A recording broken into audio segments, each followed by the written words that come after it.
Welcome to College SportsCast. This is the Big Fuss Final Four preview and pick show. We are here to give you the breakdowns for the semifinal matchups. Can I please have your attention? There's all a commotion around here. What are you talking about? Let them yap at you. It's actually very exciting. All right, guys, welcome in. It is Brad with College SportsCast. Got John Hammonds on here with me. Again, he is busy keeping up with all the ins and outs of everything. What's up, Hammonds? Not much, man. All right, so we are here on Facebook and YouTube, and if you're on Facebook with us, we appreciate you. You can help support us by sending stars, or better yet, you can sign up for 99 cents a month. It does help us earn a little bit of money to keep making these for you guys and supporting us. But what it gives you is it gives you your own chat and your own subscribers page. So for 99 cents a month, that's a bargain of the century. That's what I keep telling everybody. Yeah. All right, guys, we are here. The Final Four matchups are set, men's and women's. This is Wednesday night, Friday night. The women's Final Four will begin, John. The women's Final Four is in Tampa. Mm-hmm. They are in Tampa. Matter of fact, the teams are already there. They're taking team pictures and doing all that this week. So we are going to start with some news and hot topics, though. And I've got one that I found that I thought was pretty interesting, really. And I'm going to start with it. Let me get to a little link that I have for it. But so today, there was a report on NIL. And I wanted to kind of run through some of this with you guys. I thought it was pretty interesting. So everybody thinks that college sports is dominated by football, and these athletes are getting paid a lot more money and have a lot more NIL through college basketball than football. And I found this kind of interesting today, and I thought I would kind of talk about this off the top of the show. So the players who dominate name, image, and likeness, North Carolina's R.J. Davis and USC's Juju Watkins lead all male and female athletes in endorsements over the past 12 months.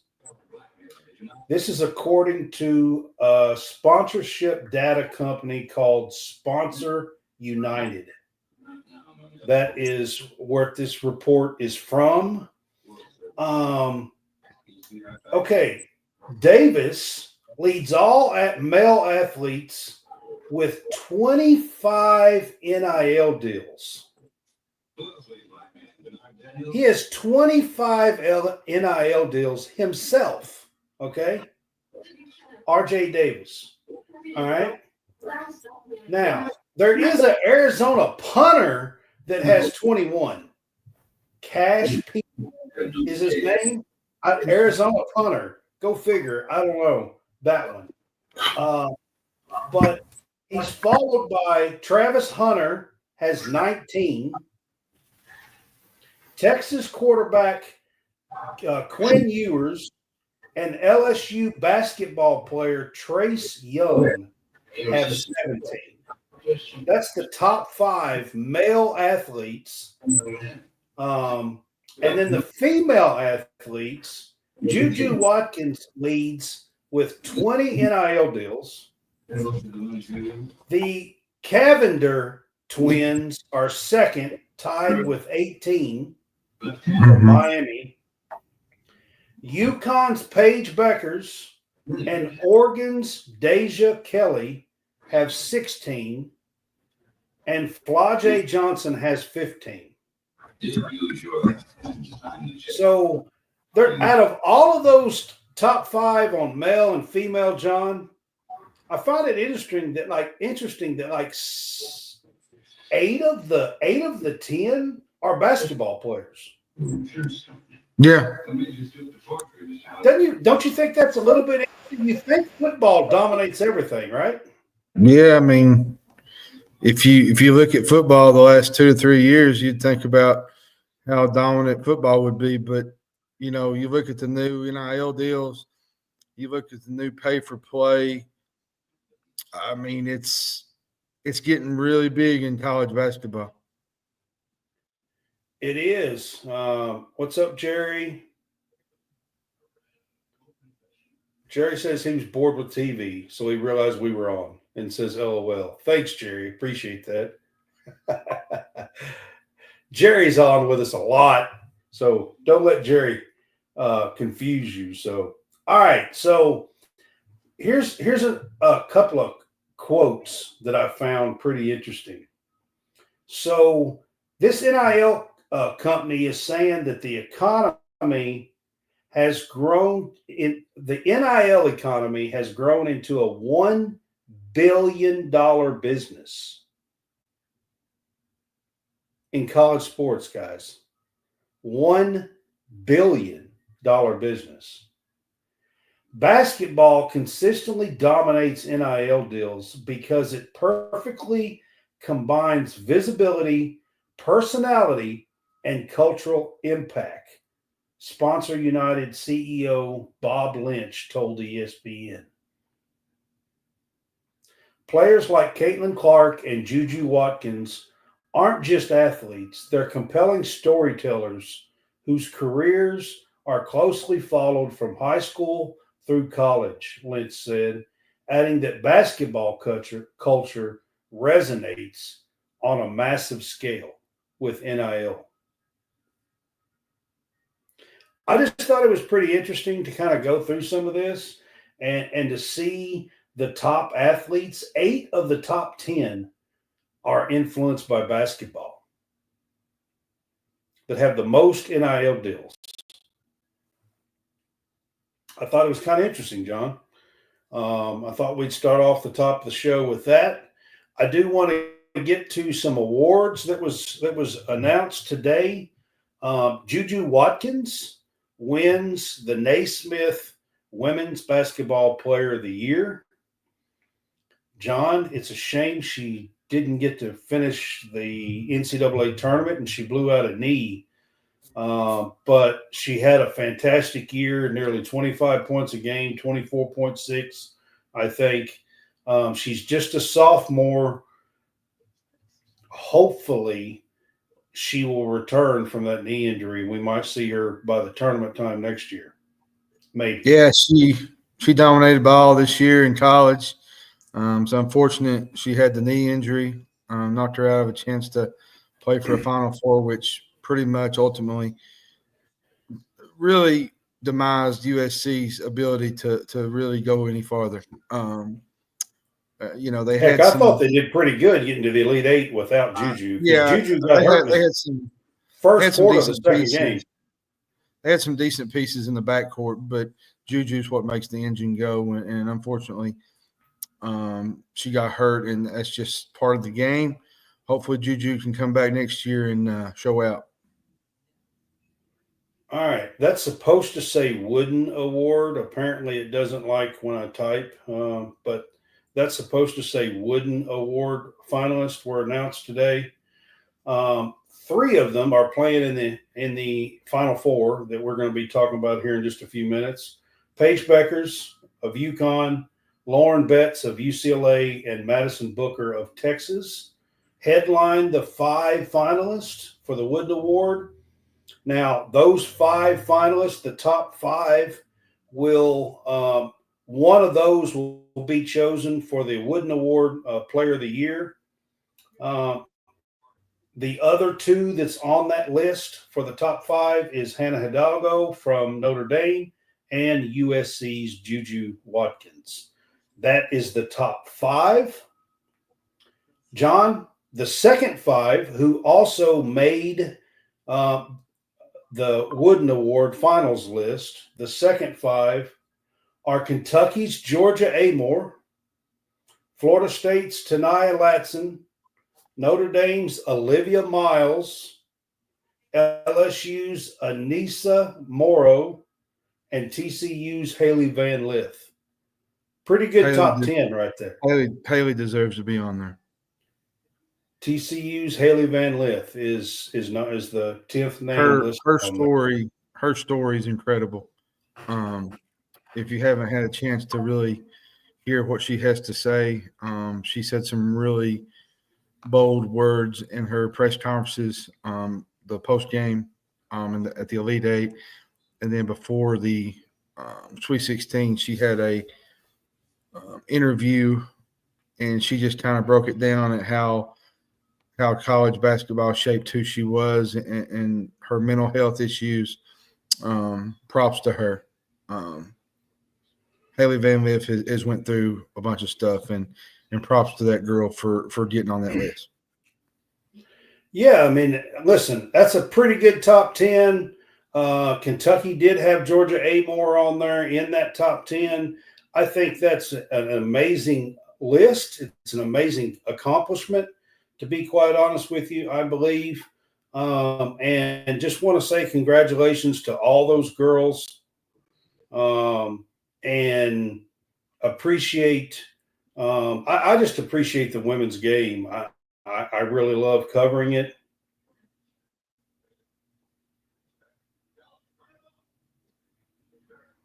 I was trying to read what he says. We're not talking about her tonight, Anthony. We talked about her on Monday night. You had to be there. Yeah.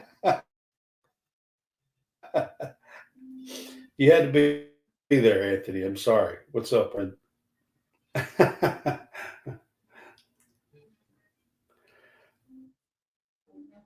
All right, John. I'm going to switch up and go to the men's. Cooper Flag. Broke up. You're breaking up. Janai Broom. Kind of. You're breaking up really bad, Brad.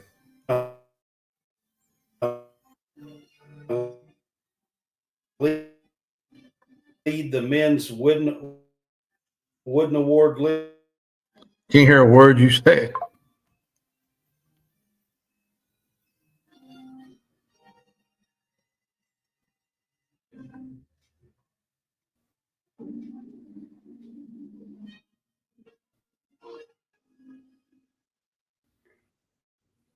I'm not sure, bro. It's frozen up and he's gone. He'll be back in just a minute, but what he's talking about is the Wooden Award finalists are out. Cooper Flag and Janai Broom were two of the finalists. Are you back?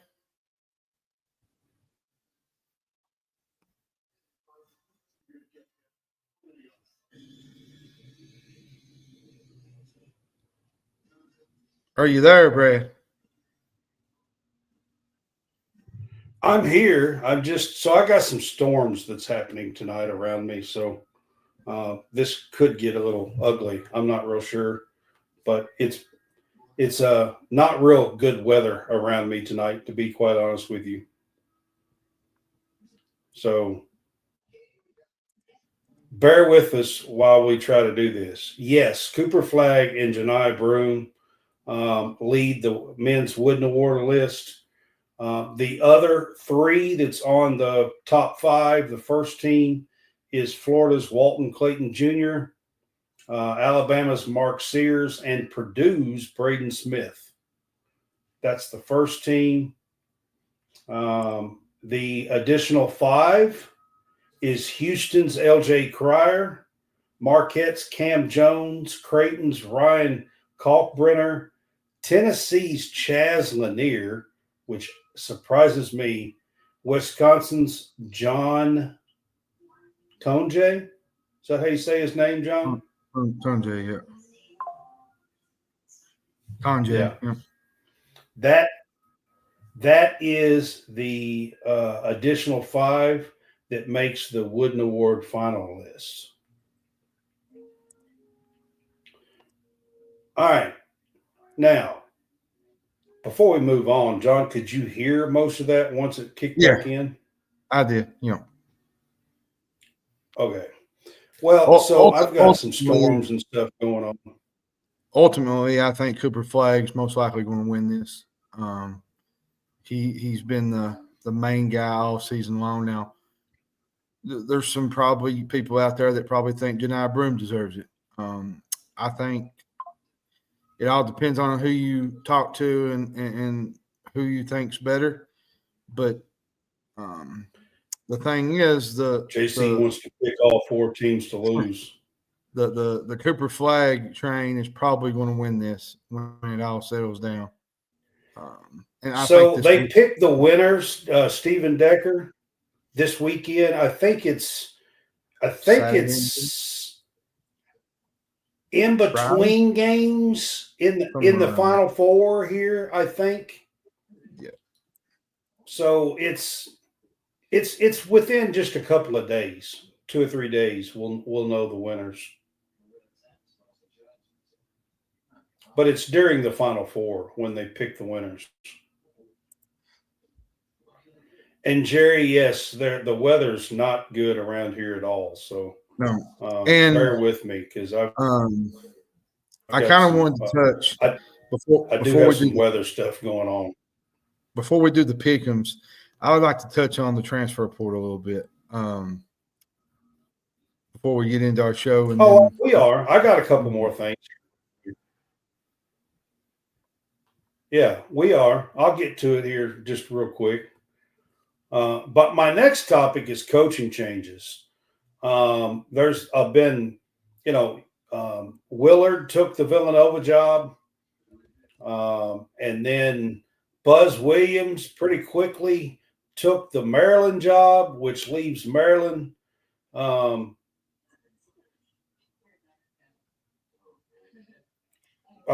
Buzz Williams took the Maryland job, which leaves Texas A&M open.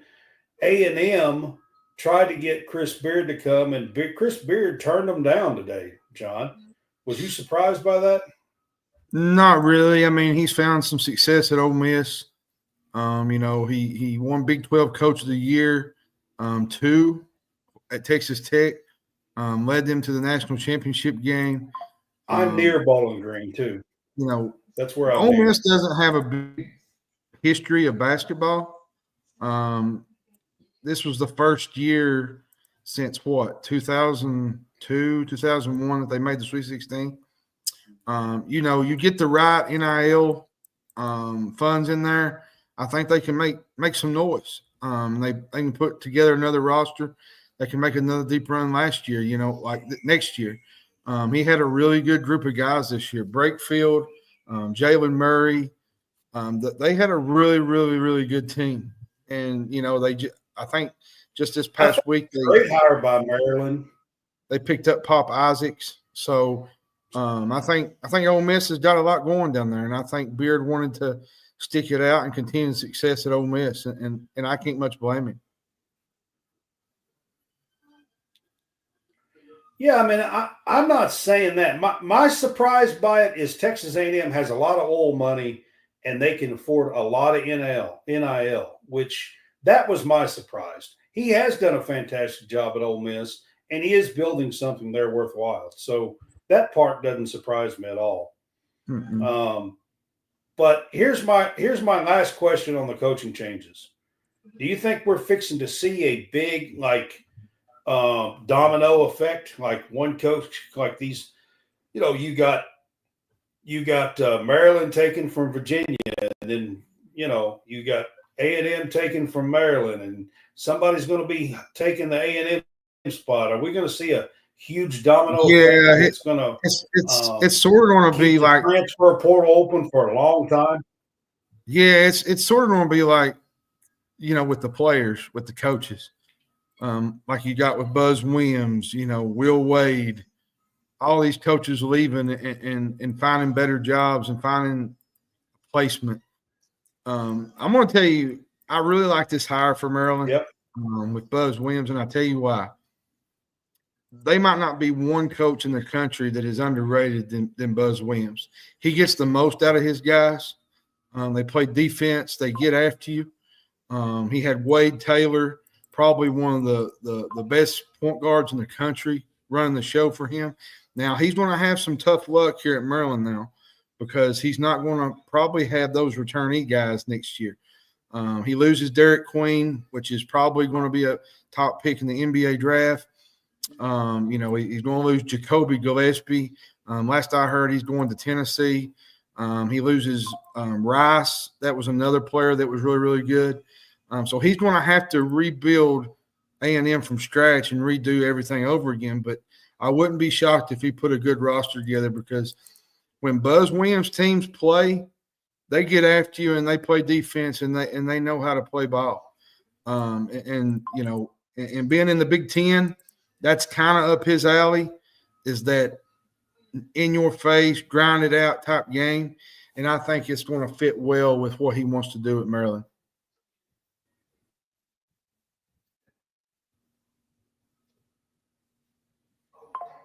I agree with you, all of that. I mean, to be quite honest, I think all of those were good hires. I think Kevin Willard's a good coach. I think Kevin Willard's a good coach, yeah. that he's a good coach as well. I think all of those are good hires. I think some of the things that was the way things was handled with Maryland and Willard, I think some of it could have been avoided, but that's the way it goes in these coaching carousels. I mean, that's part of it. And when you got schools contacting other coaches who are still coaching, that's not really the coach's fault. I don't really get why everybody's mad at the coach. Well, and then you got the agents talking to each other. I mean, it's going to happen. I don't get why people are mad at the coach. What's the coach supposed to do about it? Sometimes you have to turn it off. Wait a second. The schools should know better and not do that crap when somebody's, Villanova knew that they were still in the damn NCAA tournament. They did. I mean, that to me, that's where all the wrong is. And I don't want to get into a big rant here, but I'm telling you, for me, that's who's in the damn wrong. And I get tired of hearing it about these coaches. Listen, it puts these coaches in a very tough spot. Will Wade was in a tough spot. Well, because NC State is talking to him while he's still in the damn tournament. Well, and if you remember, they was talking to him and he ended up winning the game. And yeah, he ended up beating who was it they beat? Clemson in the first round. So, I mean, and Will Wade never let it affect him. Like if you watch the post game, it was affecting him. He was getting questions. He was kind of stumbling around stuff there for a little bit. Yeah, but he played. He won a game. Yeah. You're right. He won a game. Well, Kevin Willard won 2 games. He got to the Sweet 16 despite all of that mess going on. And for me, I get tired of hearing, well, the coaches, they didn't handle that well, and they didn't do this. And all that's a bunch of bull crap to me. These schools know that they were still playing for something in March Madness.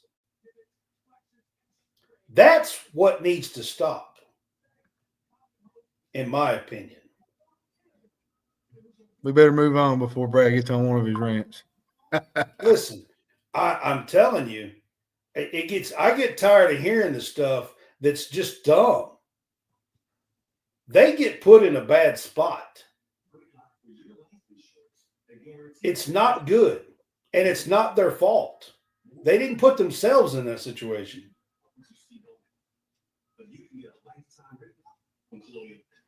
All right, John, I'm going to give you the floor and let you do some latest portal news.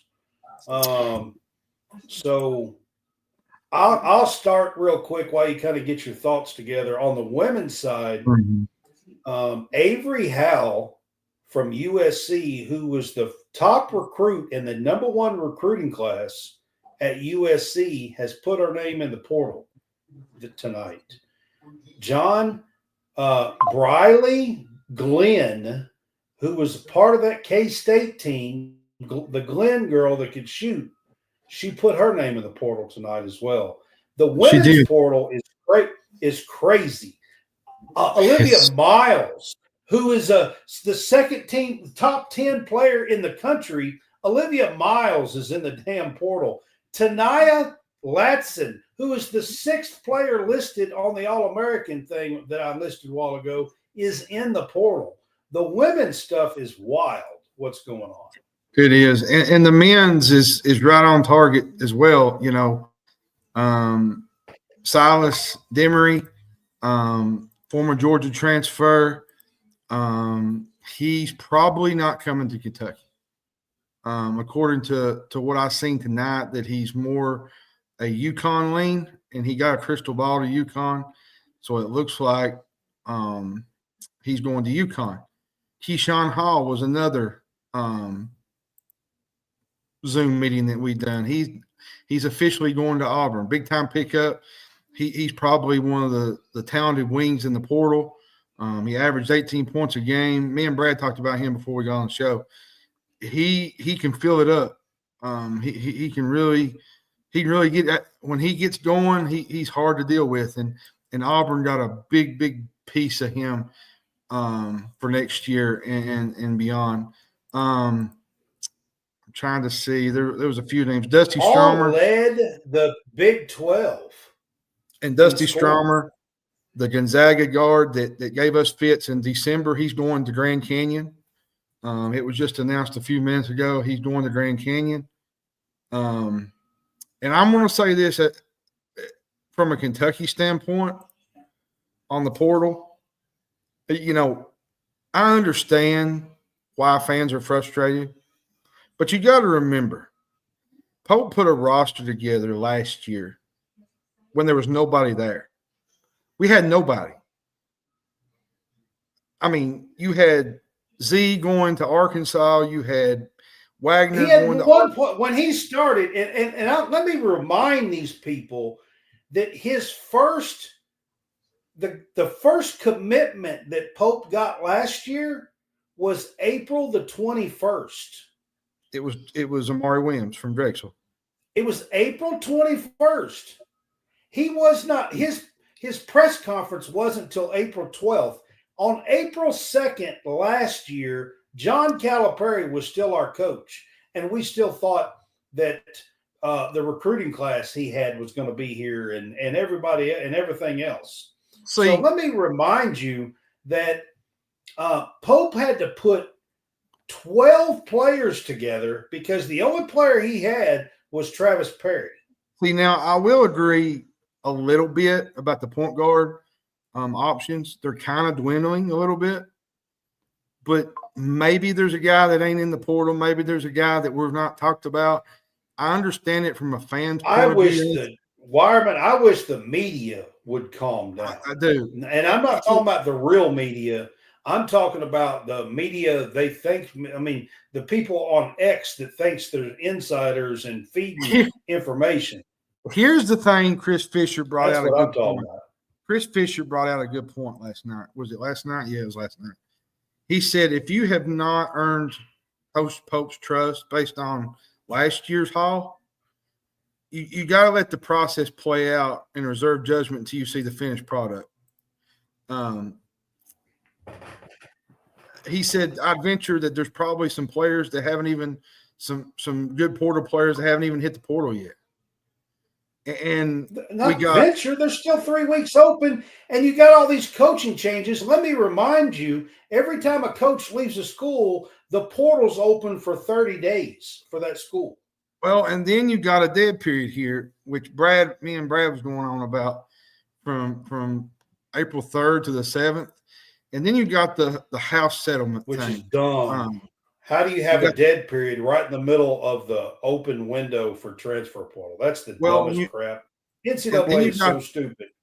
And then you got the house settlement thing where teams with revenue are going to get added money to the NIL and the 15 rosters, which would probably take away walk-ons in this case, which could be a big help to the roster.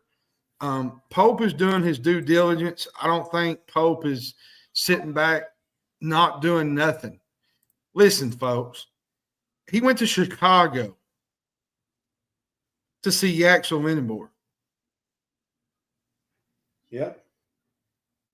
Like, he's not sitting in his office in Lexington.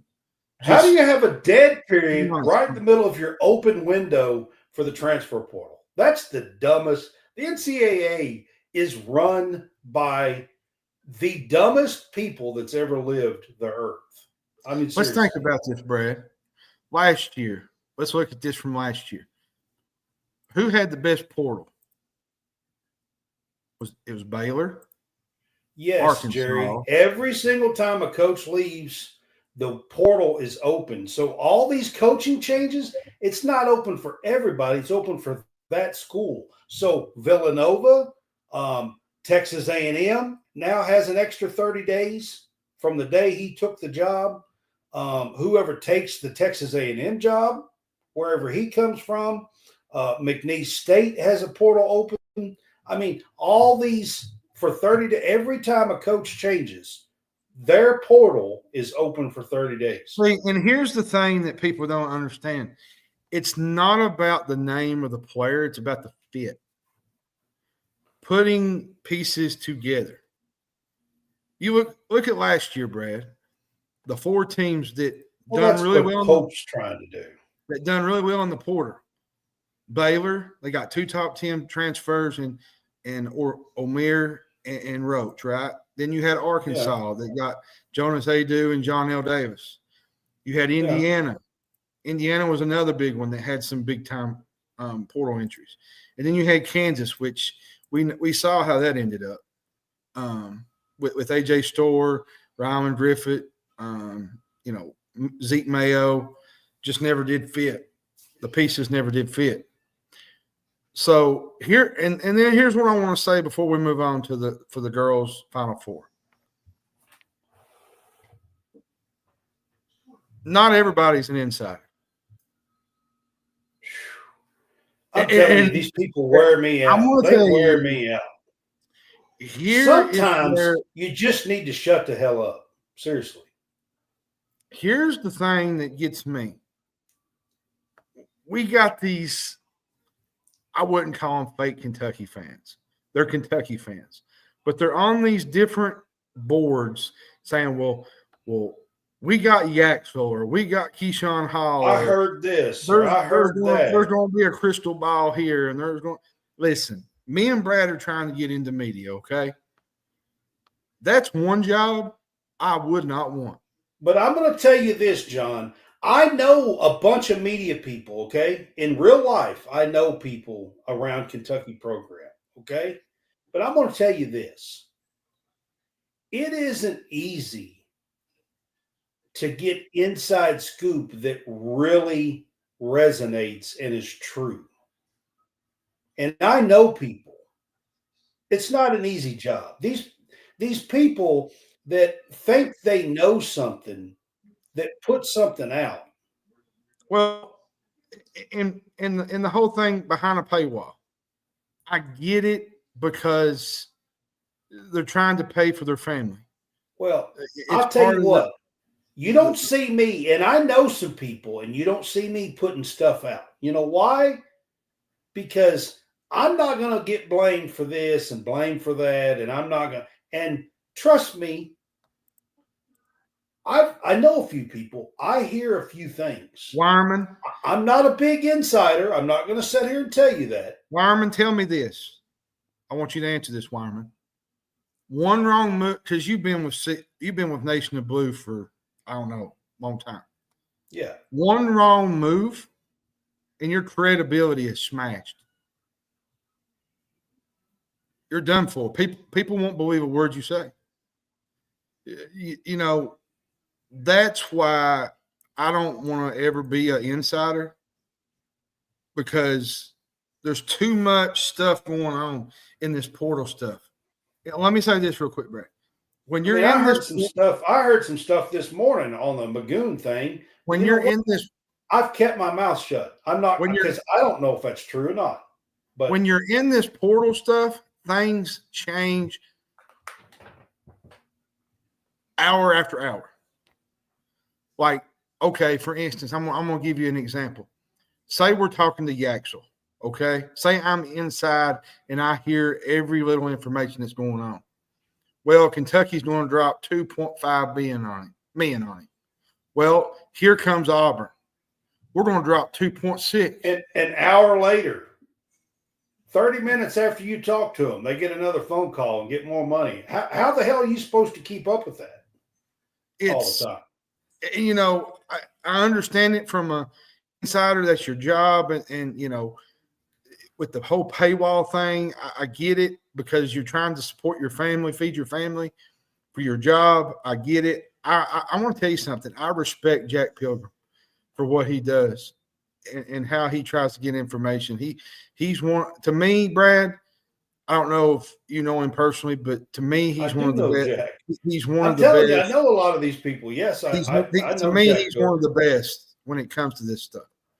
And one wrong move, and like I said, your credibility smashed. Yeah. And that's one thing I do not want to ever be, is an insider, because it changes, it fluctuates and changes. And it's just All right, it's one of those we're going to jobs move on.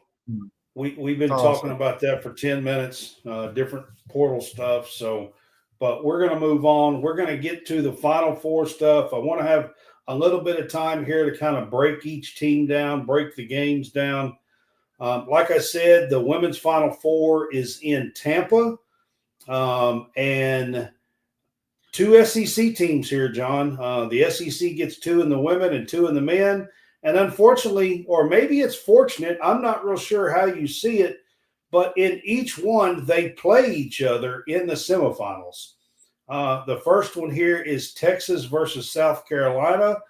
I had the fortune to see the championship game in the SEC women's tournament courtside, live, as media. I got to see, they have 3 matchups this year. This is the 4th Texas versus South Carolina matchup on the women's side this season. It was 1-1 going into each team won their home games in the regular season. And then South Carolina got the best of them in the SEC women's basketball final. And now we're getting the 4th matchup, John. Can't beat it, can you? In the Final Four, you know, you got a Texas team that's built with size. You know, Taylor Jones, Kyla Oldacre, Rory Harmon. Then you got in the middle, Madison Booker. She provides a lot of length. Shay Holly, is it Holly? Holly. It's Holly. Yeah. Holly. You know, they're really physical. They come after you. Man, they really play such great defense. They're good at executing against high level, against good offenses. My biggest issue with Texas in this Final Four is their lack of 3-point shooting. And it is a concern. But I'm going to be honest with you. South Carolina don't shoot great either. They don't. I mean, they shoot better than Texas, but they don't fill it up from 3-point line. Let me ask you a question, and this is just me and you talking. Do you think South Carolina is vulnerable right now? I kind of do. You know, listen, I picked South Carolina. I'm going to be honest with you. Like, it's tough to go against her, but I'm going to tell you, Vic Schaefer is one hell of a coach. And not only that, man, he eats, sleeps, and breathes basketball and these girls. I've been around them. I've been in front of him twice. I've seen their games. I'm not twice. I've been in front of his games. He played 3. I mean, I've seen The like reason- 4 The of reason their I games. asked that is because the last 3 games, South Carolina's shot selection has not been great. They have not played well offensively in this tournament. They have not. Now, they looked really good in the SEC tournament. I'm not sure what the difference is, but I will get to one point that I have here before we move on from this game. So, just talking about the Texas side, Madison Booker is elite. I mean, She's good. she is possibly the best mid-range She got a mid range. scorer in the game. Okay, She's got an impressive mid range game. she's got an impressive. Really, she's probably the best mid-range scorer in the women's game. She's really, really good. Now, Holly is their three-point shooter. Basically, really and truthfully, about their only threat from the three-point line is Holly. You want to know what But key stat? you put Jones in the middle, and I'm going to tell you, John, she does not get the credit that she deserves. But if you watched that game the other day in the Elite Eight, Oldacre off the bench brings a ton of physicality and rebounding and scoring in that middle. Yeah, I watched her. She is I watched tough her as against Kentucky. nails. She was beating our girls to death in the post. She's huge. She's like 6'6" and probably weighs, I don't know, 240 or 250. She's I read huge. a stat. I read a stat today, Brad, on Texas. I think it was ESPN. It was on Madison Booker. In her last 3 meetings with the Gamecocks, she shot 14 for 54 from the field. Yep. That's And got to be better. That right there is going to be a severely telling story on how this game goes, because I love Oldacre. I think Taylor Jones is good down low and physical. She's 6'6" as well. I mean, that both of them are big girls. Both are great. Holly can score. I love Rory Harmon. Harmon is just destined to get you 8 to 12 points a game and 6-8 assists. Preston off the bench, a freshman, the kind of point guard that kind of runs the show some. She's really good. I know these teams, John. I know them well, really well. I've seen them play several times in person this year. South Carolina. John, I have one issue with what's going on with South Carolina, and the last few games have been screaming this at the TV while I am watching these games. Where is Malaysia Fulwiley when the game is on the line? Listen, I love Dawn. Dawn, I love you, man. I really do. You're the greatest coach. But, man, if you have ever watched Malaysia Fulwiley play basketball, she's lightning in a bottle with the ball. She is.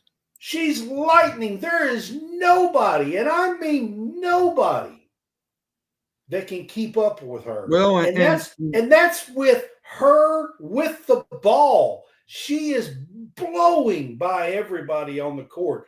And Stephen, the reason why I'm asking this question is this. They've been struggling to score. Who is the one player that they can't keep up with that can get to the basket and score? It's Malaysia Fulwiley. Here's where it kind of boils down to. Which defense do you trust more? God, and that is so. Listen, and Staley. My answer to that, John, is this: watching them separately. Okay, watching these two teams play not against each other, separately. I would say Texas has the best defense. They do, but I think But when you watch the 3 games that they have played together versus each other, I think it's South Carolina. yeah, that's why I'm picking South Carolina. Chloe Kitts is another one I forgot to bring her up. I love Chloe Kitts. You have no idea. I've seen her play for 2 years. I've been courtside and saw probably 8 or 10 games or more that she's played. I love Chloe. Chloe gets all the credit. She was MVP of the SEC tournament. She was also MVP of the region that they just won. Chloe Kitts was. She is by far, I think, been their best player. Now, Fegan has been playing well too, but I think Fegan's going to struggle some. She's only 6'3", and I think she's going to struggle some against Oldacre and Taylor Jones.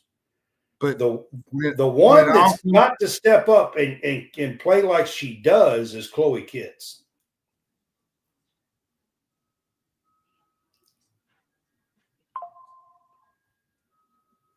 But when it comes down to it, though, I think I'm going to have to go with South Carolina. I just can't go against Dawn Staley. And I'm going to give you one more player to keep your eye out on who hasn't shot well in the NCAA tournament.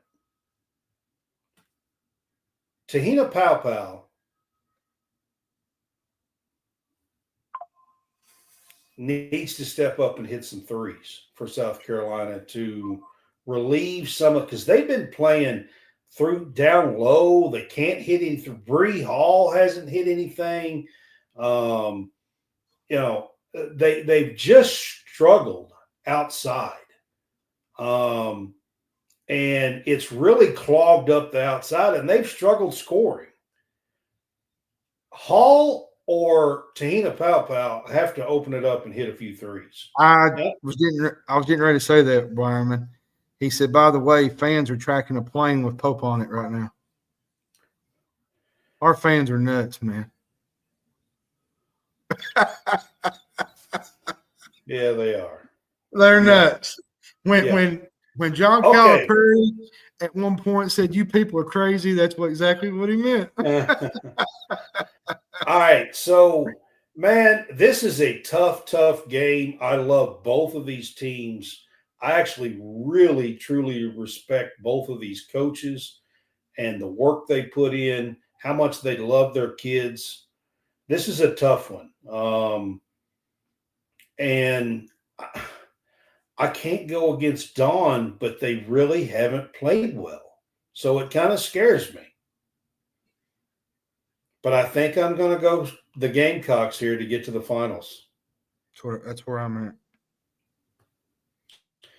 All right, John, in the second game, we got number 2 UConn versus Jerry, the overall. Jerry, you've always been crazy, Jerry. The overall number 1 seed, UCLA. This is UCLA's first ever Final Four, and UConn makes it every year. And when I say every year, I'm pretty sure this is literally like 18 of the last 19 or 20 that they have made. Yep. I really love this LSU team. LSU. I mean, UCLA. I don't know why I said LSU. I guess they because beat LSU. They beat LSU is what it was.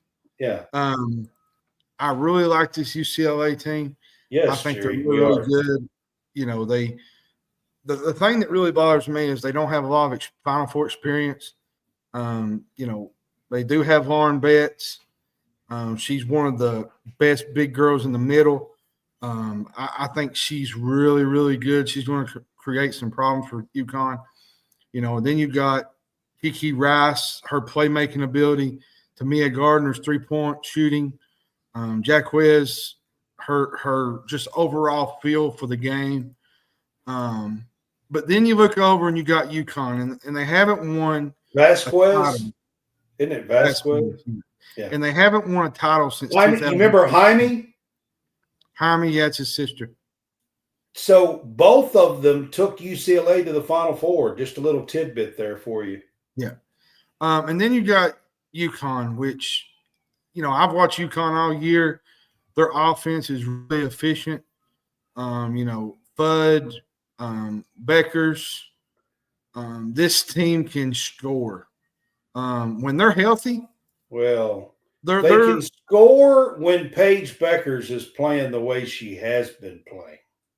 we I got watched Sarah them early Strong. on where Paige wasn't playing that well, and this team did not look good. But the last 10 games, she's played like a superstar.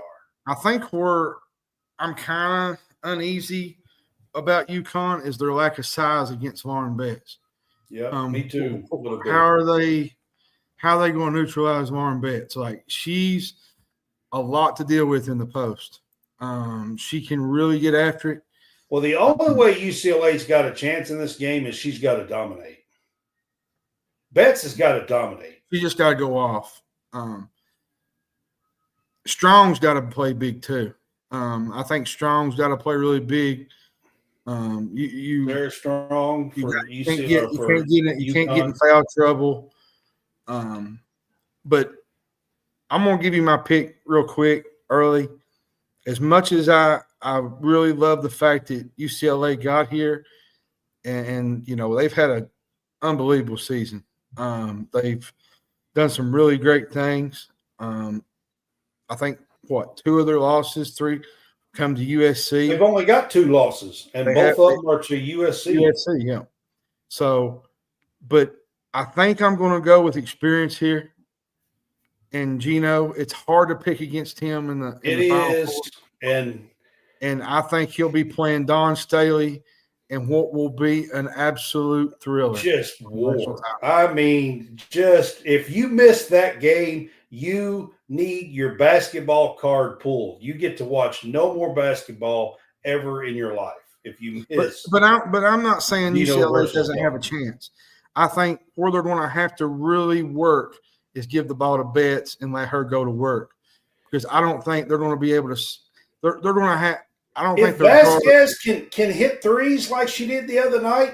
I think she knocked down 4 or 5 the other night. I mean, if they can shoot to go with Betts down low, and she can have, 28 and 14 or something and dominate down low, I think this UCLA team is dangerous. I really do. Kiki Rice.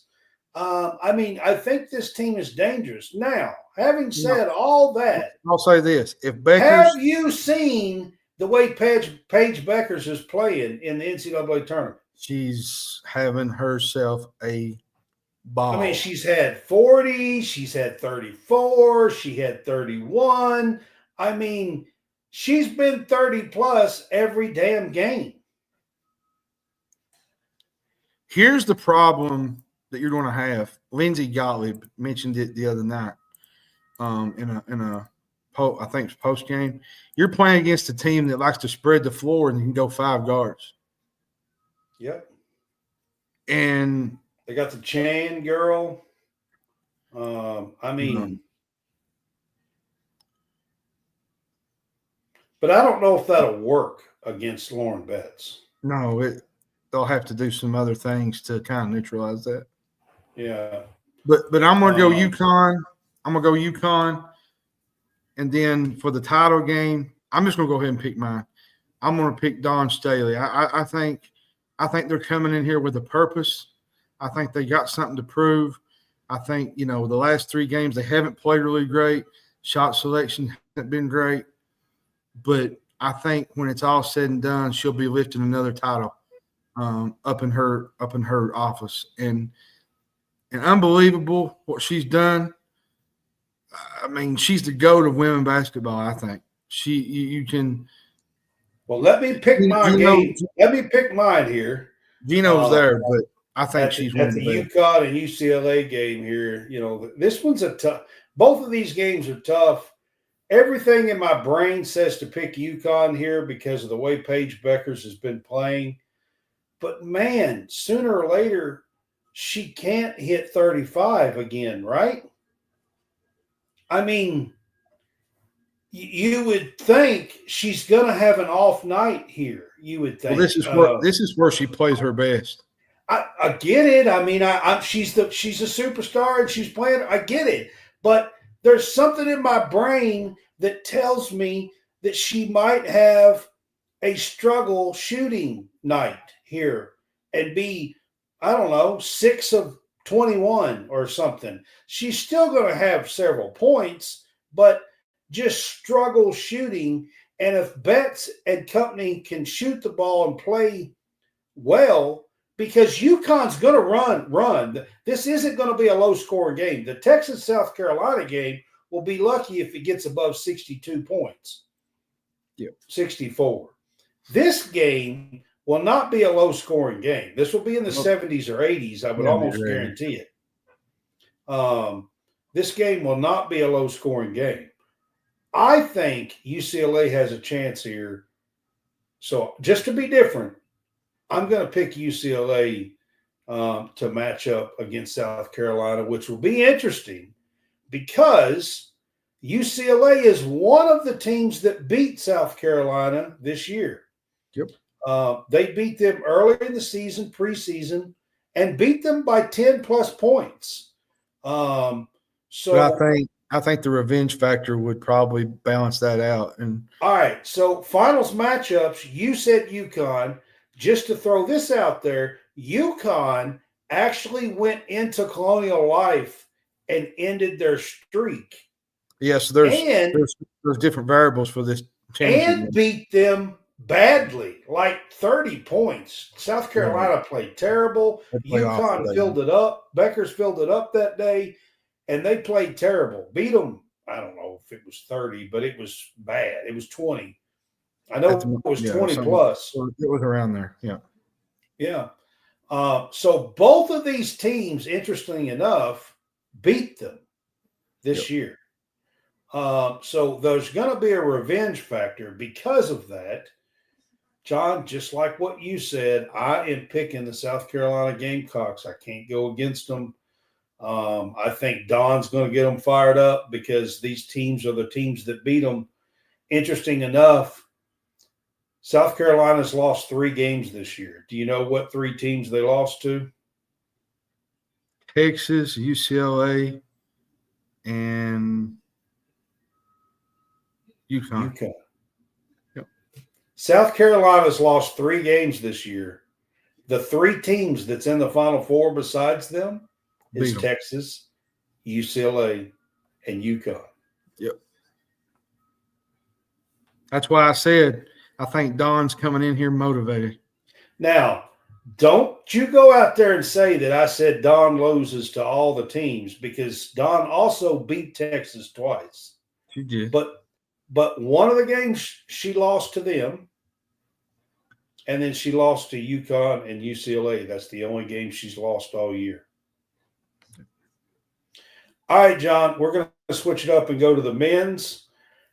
This is the second time ever that all 4 seeds, all 4 number 1 seeds made the Final Four.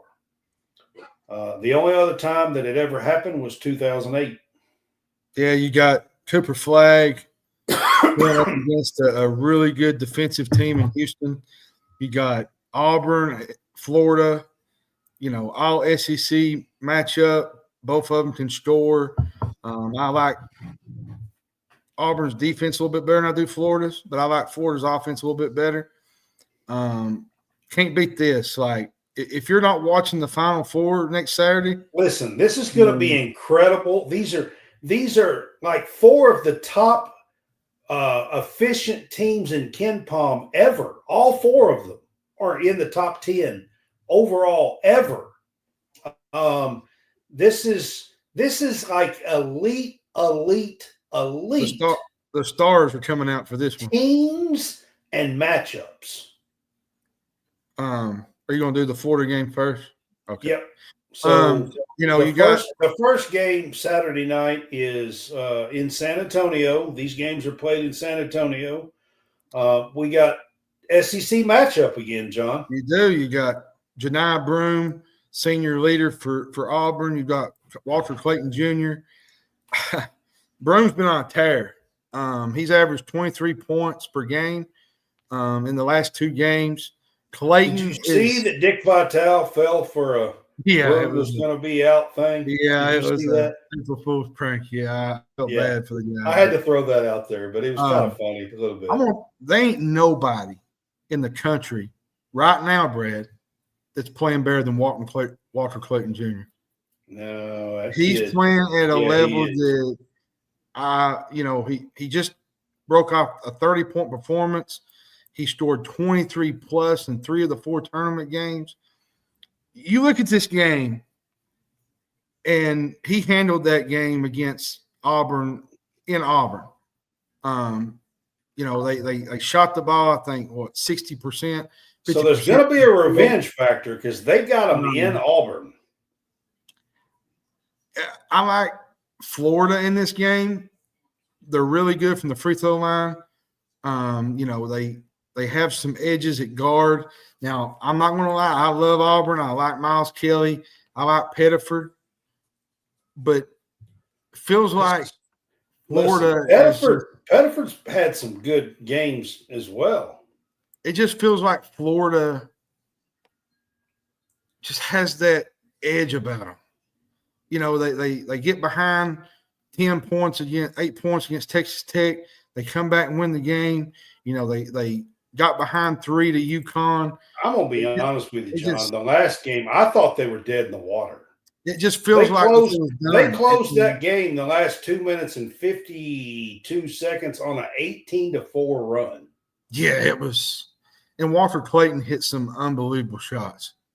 Halk, or however he pronounces his name, don't look like Halk to me, but that's the way he pronounces it. I think. And then it's Halk. It's not pronounce even it Halk. You got Condon in the middle for a big man that can come out to the. Yeah, but did you see those 2 3-pointers that Halk hit in that stretch? That's what I was talking about. Yeah, that was impressive. And then you had Walter Clayton Jr. hit the big 3 to what was it, tie it up. Then he hit another one. I thought they were dead in the water. Matter of fact, John, my sister texted me as that game was closing out, okay? There was about 5 minutes on the clock. And my sister texted me, and she said, well, it looks like my bracket's going to be busted. And we text back and forth, and it got to about the 2-minute, 30-second mark, and I told her, I said, wait a second, they might make a run here. And me and her text back and forth, and it was just wild. I was like, wow. I couldn't believe they pulled that out. You ready for my prediction? Go ahead. I love Bruce Pearl. I think he's one of the top coaches in the game. But I just really, really like this Florida team. I think this Florida team is special. I think they're playing with an edge. One other quick thing, The Apprentice is going against the legend, I guess you could say. So I don't know if a lot of people know this, but Bruce Pearl is the first one that hired Golden, and he used to sit on the bench. He is actually best friends with Stephen Pearl, who is one of the lead assistant coaches and the son of Bruce Pearl that sits on the bench. Yep.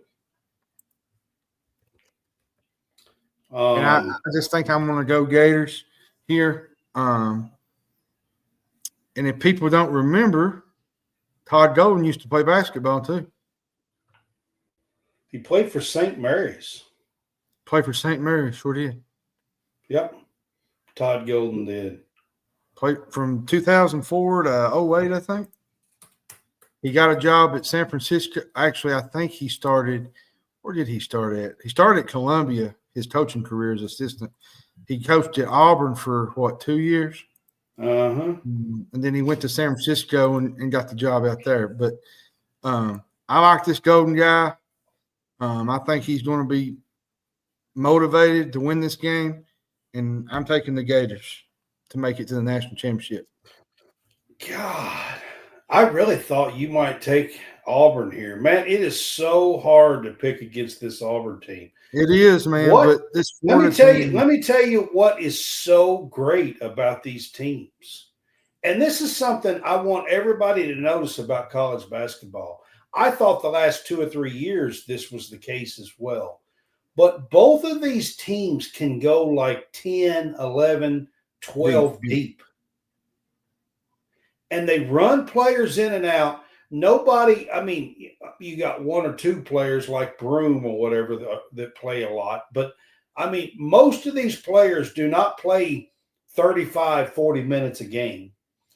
Clayton does and Janiah Broom does, but outside of them two, hardly, they hardly don't because they run guys in and out. Yeah. Florida's got like 4 really damn good bigs. I mean, just Chinyalu is another one. He's a big guy. Yes, that they can run in and out. What was it? Aberdeen's another one of their guards. They've got so many good bigs that it's just insane, and they can go so deep. Duke, who we will get to, is another one that can do that and plays that way. But God, I have loved Auburn all year and everything in me because I have talked about Auburn since November the 15th. Have I not? You have. You said they was the best team in basketball. Then why do I want to pick Florida here, damn it? I just think Florida's playing. It irks me because I have been on Auburn all year long, and shit. I think Florida has the size to handle Auburn. I do too. I think Even though there's going to be an element here that Broom is going to try to have a little bit of revenge. So there will be that element here. But I think I'm going to go Florida in this game, John. Which kind of hurts my soul because I've been saying Auburn's the best team in basketball all year long. This one right here might be the best game of the night. This one is so intriguing, John. This is in San Antonio again, Final Four, 2 1 seeds. Let me give you a stat. Wait a second, John. Houston is possibly the best defensive team, and Duke is probably the best offensive team, or pretty close. Yeah, they got the best lineup in college basketball, I think. It's just an intriguing matchup, defense to offense, and who's going to win. Let me read you some of these stats. Houston has allowed just 56.5 points per game, the fewest surrendered in this tournament, right? They've held teams to shooting 38% with more turnovers per game, 13.4 assists. They have been shooting 39% from the field, which is uncharacteristic for a Houston team. Yeah. You got Roberts, you got LJ Cryer, Miles Uzan. This team can flat score. And that's the one thing that this team has that I think a couple of the other Houston teams. But when you go and look at the other side, Duke probably has the best offense in college basketball. They got Knueppel. I mean, Florida and Auburn and Alabama had a little say so, but I mean, that's your top offensive teams. Knueppel, you got Cooper Flagg, Malawach, and that ain't even counting Proctor that's playing out of his mind right now in the tournament. Houston has the best defense in this game, I think. Duke has the best lineup, in my opinion. But who wins? Is Houston's tough as nails defense going to be able to keep them from scoring? Are they going to be able to hold Duke, who has been running up 90 points in every game? Are they going to be able to hold Duke to, I don't know, 70 points, 72 points? Houston, as good as they are coached, and I think they're coached by a awesome coach, Kelvin Sampson. if nobody watched the inbounds play that they won against Purdue, y'all need to rewatch it. Yeah. The way he sets things up defensively, offensively, they go after balls. They're hard nosed. They get up in your face. Tennessee couldn't score for 2 or 3 minutes at times. Tennessee looked pitiful. They couldn't do anything. But I don't think they can do what they did to Tennessee. I'm gonna go here, Brad. As much as I hate to pick for them, I'm gonna put talent over a well-coached team. I just think Cooper Flagg and this team is destined to do something. And I just think Duke is going to the championship game. As much as we hate Duke in the state of Kentucky, this Duke team is really, really good. They are, and I'm going to be honest with you, John. I had Alabama knocking them out. I thought Alabama, if they could shoot lights out like they did the game before that, I thought they had enough talent to knock Duke out. You know what beat Alabama? Listen, Mark Spears. Yeah, it is because he played like shit, to be honest. He played awful that game. So but I'm going to be honest with you, John. I think this is a very intriguing matchup. It's going to be interesting, and the first 10 minutes of the game will really be able to tell, I think, because if Duke can get out and run and play their offense like they normally look and have 25 or 30 points at the 10-minute mark, 12-minute mark, then our 8-minute mark after 12 minutes, then Houston's probably going to be in trouble here. If Houston can dictate the tempo of this game and get Duke off of their rhythm, I think Houston has a chance. I do. In this game. I just think Duke's going to be too much, unfortunately. Something tells me that the 69-year-old Kelvin Sampson, that it's just his time, that it's his year. Redemption story. Like it just. I'm for Houston. It feels that way to me. Five slam a jam. I'm for Houston, but I just think this Duke team is better. I think. I think talent-wise they are better. Talent-wise, they are better. Talent-wise, I think they are better. But I think the coaching-wise, defensively, Kelvin Sampson's just on another level. I'm going to bring up a stat for you when we get to the championship game. I'm going to go Houston, and I'm going to surprise everybody. I'm going to take Houston here. Florida and Duke was mine, right?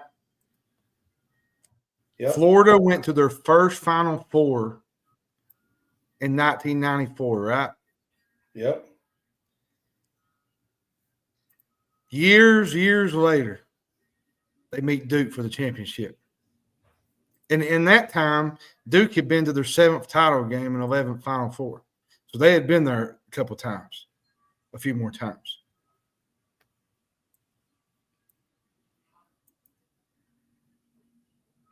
That kind of ending to a season between two bigs, Cooper Flagg, Walker Clayton, it's going to be showtime. And Stephen, I think if Houston can hold them in the 60s, I think Houston wins. And as much as I want to pick the Gators, I got to go Duke. I know people are going to, they're going to say, well, Duke winning the title is going to be, I'm going to be sick for a whole year. Well, better get ready for it. You're probably right. They do have that kind of talent. My matchup here was Houston and Florida. But I will say this, Brad. It could be Florida and Duke. I will say this, though. I think Florida is more equipped to play with Duke than Auburn is. Because Duke already beat them once. Yeah. Which that was at Cameron, which that don't mean anything now because it's in the tournament. But I think Florida, with their size, could neutralize what Duke wants to do. I do too. I think agree with their that. outside shooting can match with what Duke wants to do. Well, and this matchup, if you go Houston here, it's a whole different game. I mean, Duke, Florida is going to be a high-octane offense. It's going to be whoever can score 95 first wins this game, 91st wins this game, to be quite honest with you. And that's what kind of game it's going to be. Now, if it's Florida-Houston, it's a different game here. It'll be kind of a different, yeah. It'll be a different game here. It will not be a high-octane game. Houston's defense would kind of, I wouldn't say they would neutralize, but they would kind of push the Gators off the three-point line, and that's something Florida's not used to. And I think they could make Florida very uncomfortable in that game. All right, John's already blew it out of the water and picked his, so you got Duke winning it all, right? I do.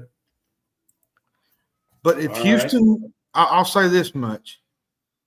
If Houston gets to the championship game, they was a runner-up in 84 and 83, right? They've never won a championship.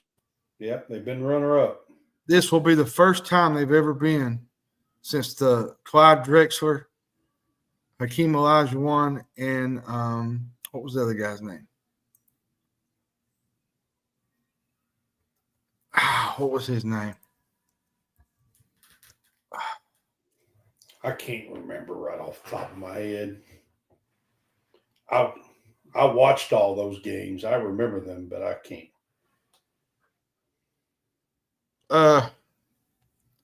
Michael Young. Michael Young. He played in the NBA some. Yeah. I had to look him up, but that will be for the first time since 84. Yep. And you talking about a city that has had a lot and of this tough is luck, in San Antonio, so it's not far from Houston. That's had a lot of tough luck go their way.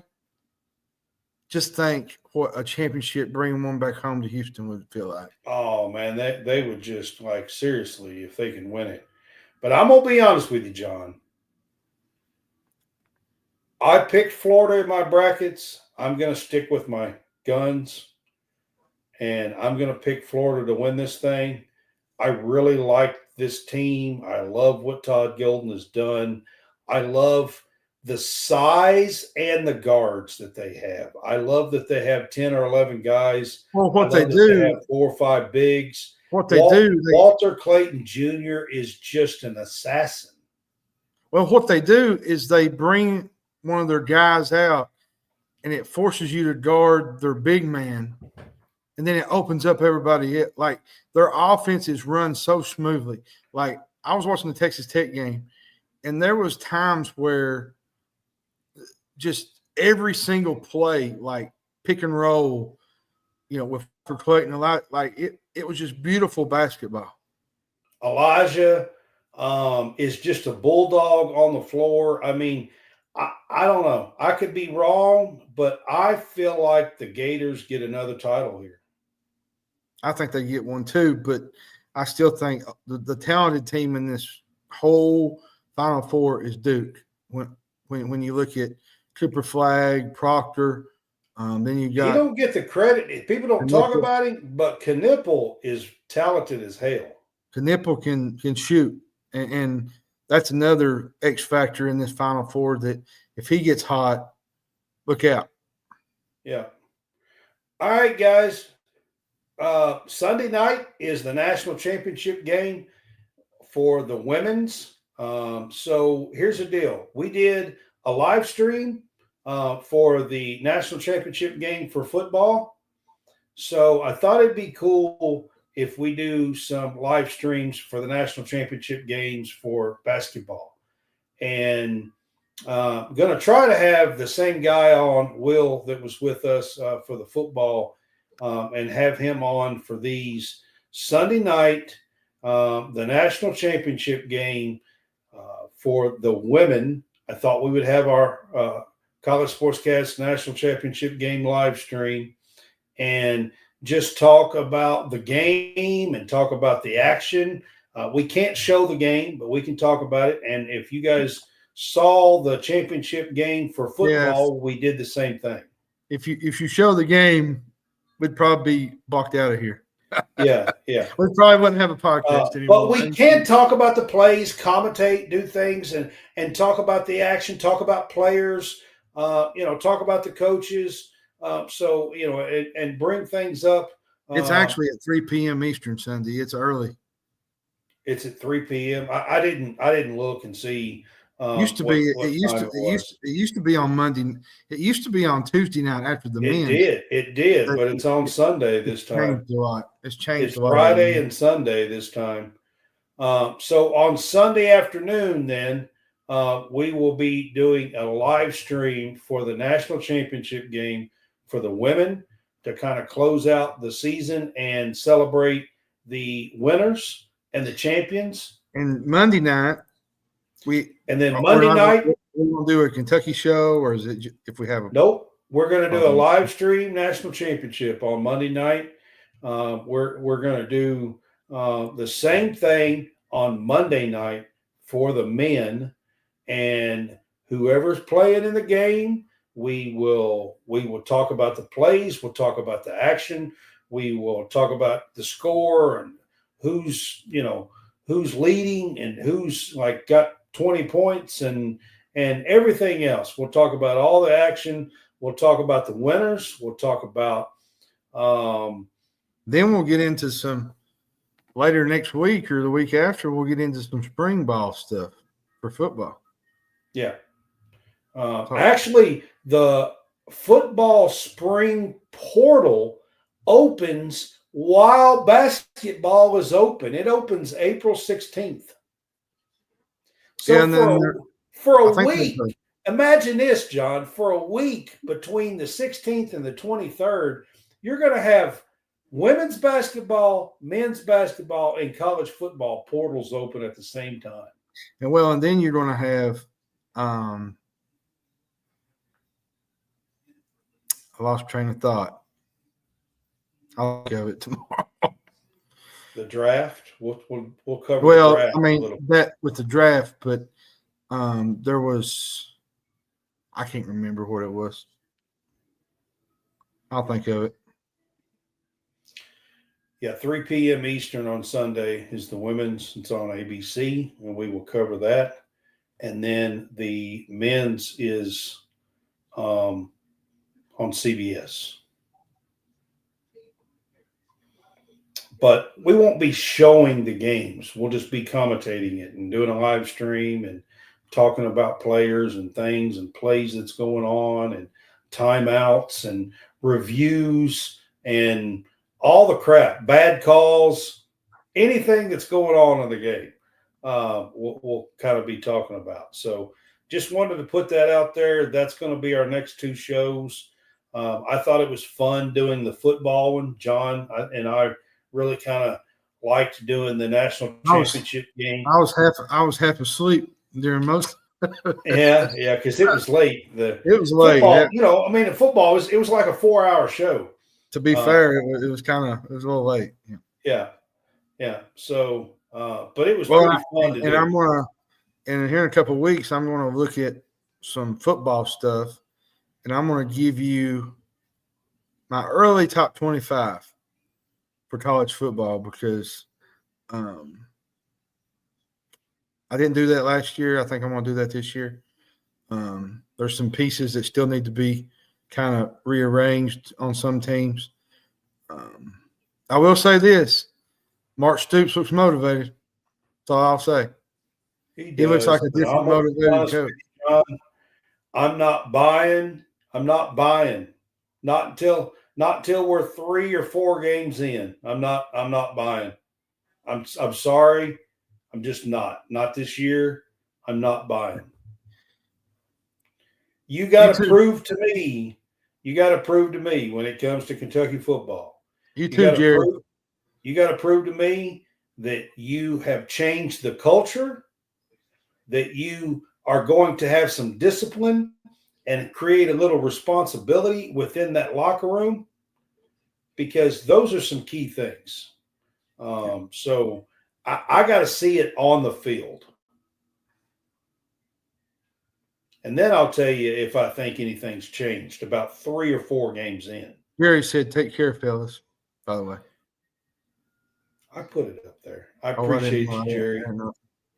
Yeah, I appreciate you, Jerry. Even though he's a 49er fan, I'll kind of let it slide.